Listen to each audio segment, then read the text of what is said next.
these small DACs really get better and better each day. Hi guys, and welcome back to my channel. Now today I have another DAC. It's a portable one, and when I say portable I mean really truly portable, not something like kinda portable-ish, but as you can see this can fit in basically any pocket. Without a cable that's really securely fit here, it looks even smaller. And this one is called something along the Audirect Beam 3 Pro. I'm not sure about the name of the company, Audirect, so they bundled that together into something that I believe it's Audirect. I don't know. I'm really having trouble pronouncing that one, but you get the gist. Anyway, the model is Beam 3 Pro, and as you can see, it's a really small one. So one digital input that you have available here is USB-C. And in the box you get this USB-C to USB-C cable, so you can easily hook it to your phone. And it seems of a pretty decent quality. And there's also USB-C to classic USB-A adapter in the box, so you can actually connect this to your laptop, PC, or whatever. So basically you're covered. And on the other side of the DAC, you can see there is a 3.5mm single-ended output. That's all. One digital input, one analog output, but very portable, tiny, nice, $150, and really easy to use. So if you connect it to your phone, it immediately gets recognized. And there are two LEDs on it, one to show you what sample rate you're playing on the top of the device, and one here on the side that will actually let you know which level of gain you have chosen. And there are three levels of gains: low, medium, and high. Each of them has its own color, and you just press this button and you circle through these three gains. In my case, I mostly stuck to medium gain because it was really great for most of these big planners that I'm using. I switched to low gain with some really sensitive in-ears, and I never had to engage high gain. But I guess it's useful if you have like lower sensitivity, higher impedance headphones that are a little bit lazier, they need a little bit more kick and gain to come alive. That when this switch comes in handy. The DAC itself is based around one of the newer Sabre chips, I'll put that on the screen, and it does support MQA. So if you're big on that, maybe Tidal user or something like that, you can see right here on the device it says MQA. And with all of those covered, let's actually talk about how it sounds. In short, it sounds pretty great. For such a tiny device, first of all, it offers quite a bit of grunt. Of course, it's not like a desktop amp, dedicated amp level of grunt. But as I mentioned, I didn't even have to engage its high gain mode that offers highest voltage, because I usually have these lower impedance headphones that are modest to highly sensitive, and it can drive these quite easily with a really decent energy and punch. So the only headphones that I can imagine could be a problem are those insanely high impedance ones like 600 ohms and low sensitivity ones too, because these demand a lot of voltage and a lot of power to come alive. But to be perfectly honest, if you're rocking one of those hungry headphones, you shouldn't feed them with this anyway. For what this is meant to do, and that's like be a portable DAC / headphone amp, it does a pretty great job of powering those headphones that are actually considered portable and mobile friendly. But power aside, if we talk about tonality, I can say that this is highly detailed, highly controlled, and grippy sound. Bassline is fast. It has decent amount of punch and texture, but it's not the deepest one or the most emphasized one that you've heard. So if you like your bass line to be ho ho, this is not one of those DACs. But don't get me wrong, it's not lacking in bass region. I'm just saying that the bass line is mostly quick, textury, speedy, well controlled, well separated, and if you like that, it's actually great. And I personally, for example, do like that. But if you like warmer things and a little bit bass emphasized DACs, this one is not that. Mid-range is again highly resolving, and I could even say that this DAC is a little bit mid-range forward sounding DAC. That's the first thing that actually strikes me, is how clear and crisp mid-range sounds and how present and prominent are vocals, strings, and anything basically in the mid-range. And highs, those are again quite detailed, not really that prominent in the mix. You can hear everything you need to, but this is not one of these excessively bright and sharp sounding, edgy sounding DACs. It does sound quite open and airy, and in my opinion that's mostly because of that open upper mid-range.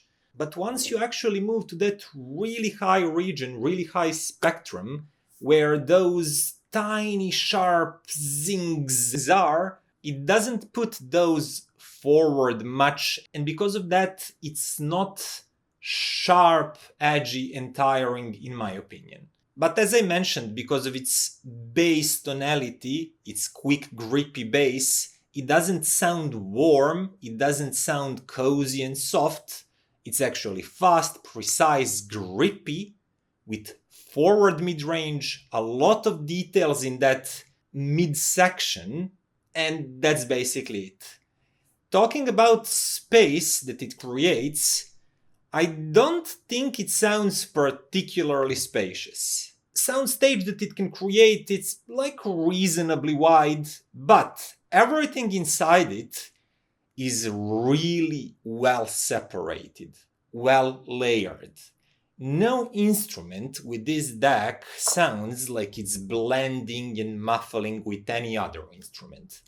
Everything is really tight and really precise. And because of that, you can play something like this song that I really love, but its bass section can become a little bit overbearing if DAC emphasizes that section, and if it's a little bit soft and bloated. For example, some older FIO products that I've listened would come to mind. Those make this song sound very heavy and bloated a little bit, but with this one this bass line sounds so precise and textury, but it does have density.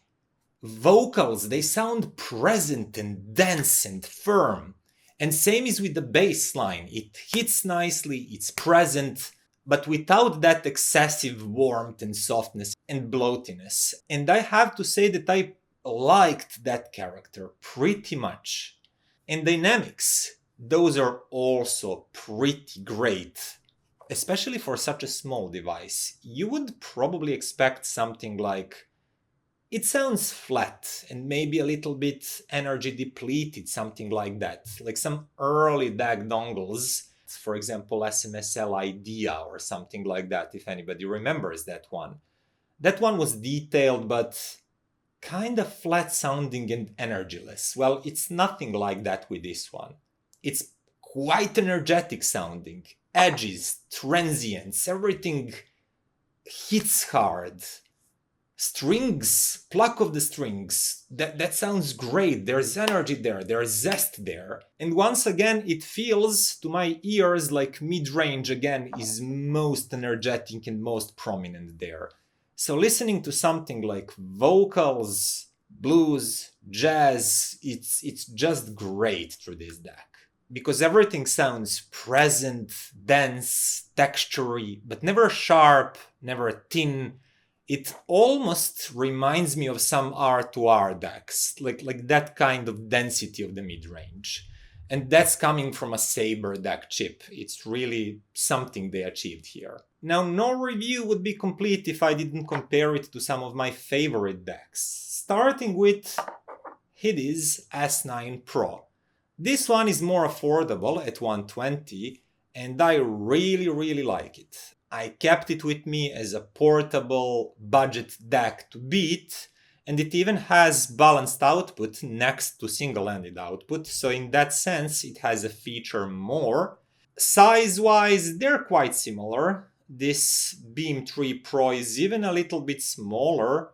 It feels a little bit sturdier and higher quality made with these slightly rubberized sides, but S9 Pro is no slouch by any means. It also has these metal sides, great device. But talking about the sound, right out of the bat, Beam 3 Pro to my ears sounds more detailed, more controlled, and I could say better. S9 Pro does have a little bit fuller bass line. It's juicier, it's a little bit warmer, and you as well might prefer that, especially if you have lean sounding in-ears or headphones, anything like that. You might prefer a little bit of that additional bassline oomph.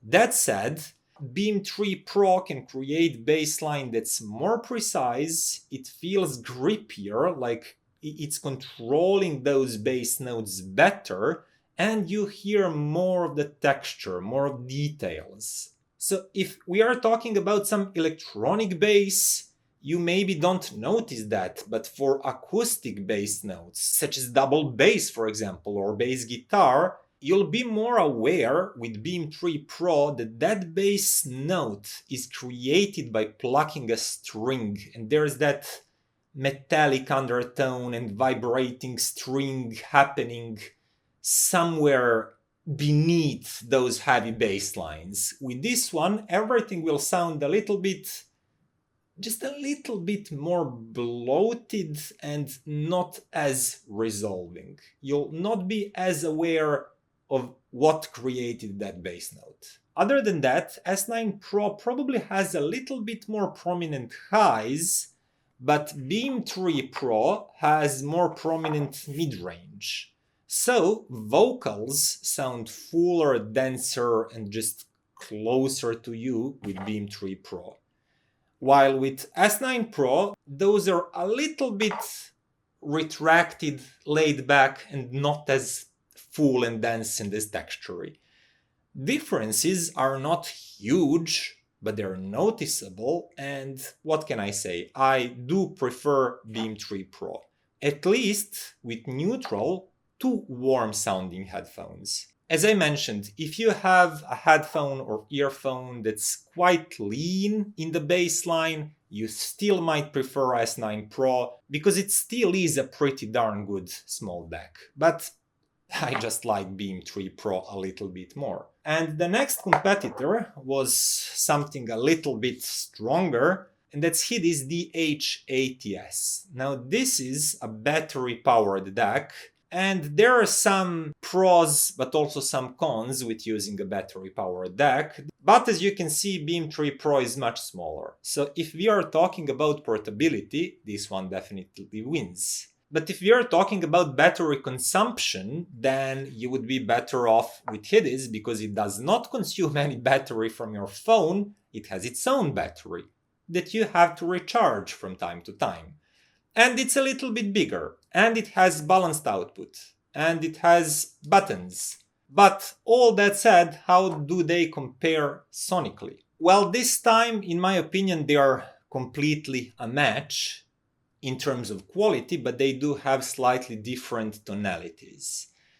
Beam 3 Pro feels a little bit more mid-range forward, but DH80s here feels a little bit more bass forward.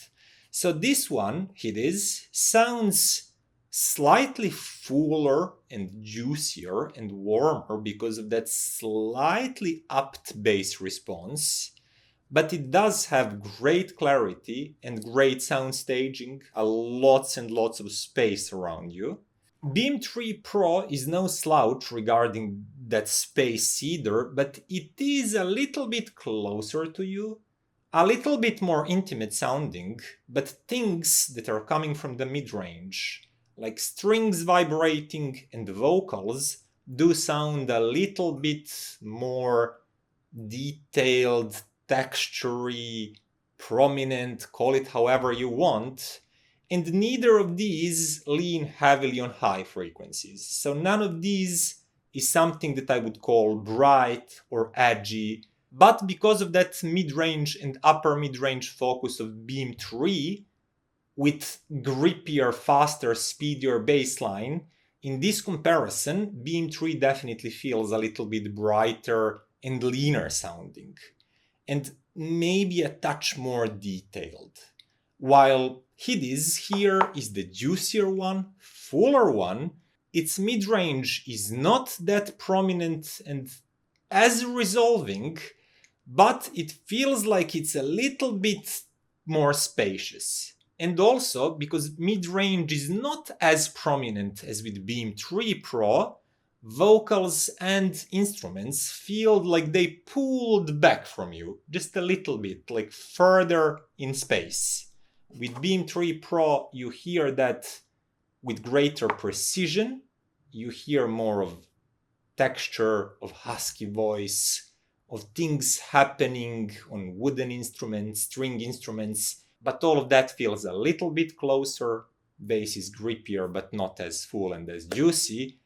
And yeah, it's time to stop comparing them because both of these are great devices with slightly different tonalities, slightly different sets of features.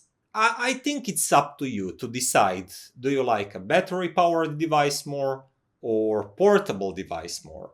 Do you like this leaner, grippier, more mid-range centric sound or this fuller, a little bit bassier sound? Because both are great, both are highly detailed, revealing, clean and crisp sounding. It's just like choosing, do you like chocolate ice cream more or chocolate and hazelnut ice cream more? Like, both are great. I don't know. Sometimes I feel like chocolate only. Sometimes I feel like chocolate and hazelnut.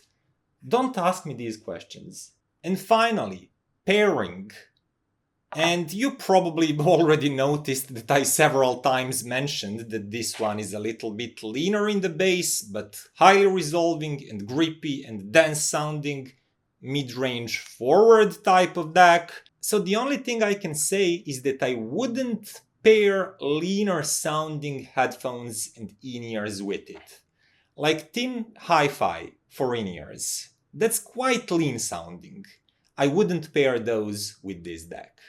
Hi-fi men like this one, HE4XX, they tend to be quite tonally neutral and slightly leaner and slightly brighter.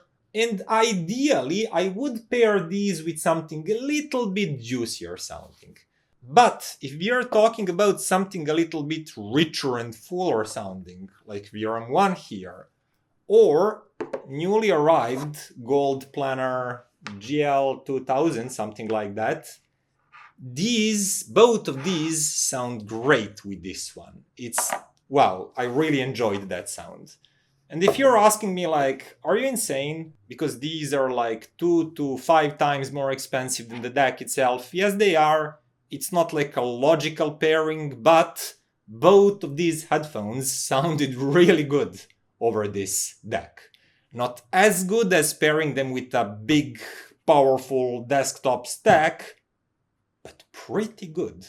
I really wouldn't mind having this pairing on a plane or on a train or something like that. So that would be all. It's a pretty great small portable DAC. I liked its sound very, very much. I'll probably keep it as my new budget-friendly but really small and portable reference instead of Hidizs S9 Pro. If you don't mind that tonality that I've explained, yeah, I can only recommend it. It even has MQA. Yay! And with this, I think it's time to end this video. If you liked it, then click that button, share it with your friends, subscribe, go to my website and see my written reviews with scores. I'm a little bit late with my reviews on a website, but I'm back in the game. I'll try to catch up with this YouTube channel, and until next time, bye!